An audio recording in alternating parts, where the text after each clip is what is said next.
नमस्कार प्रणाम भैया, हम डीके शाह आप तमाम भोजपुरिया लोग के गोर छू के गोर लागतानी।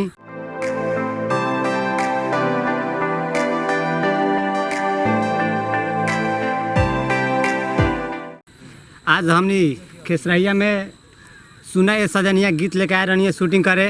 हम डीके शाह एक्टर वाली वही गीत के और एक्टिंग कैले बा बबीता चौधरी।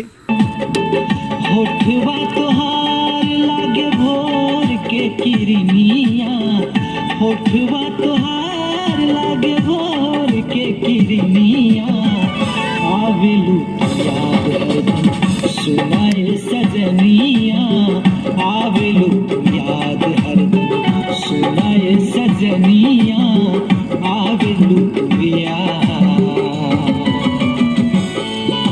बहुत जल्द ई अजय अनाड़ी ऑफिशियल से ही गीत आ रहल बा, अपने लोग सुने खातिर न भूलेम जा।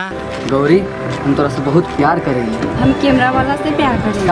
और बहुत जल्द ही अजय अनाड़ी ऑफिशियल से हमने एगो फिल्म लेके आ रहल बानी जा।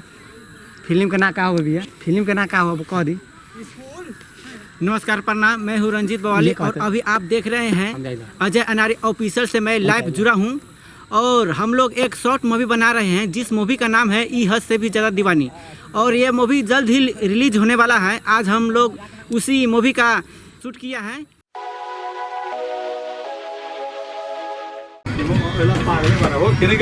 गौरी, हम तोरा से बहुत प्यार करेंगे। हम तो से नफरत करें।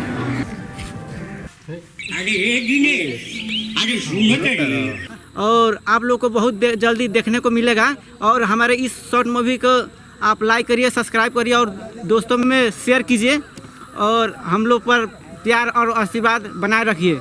धन्यवाद।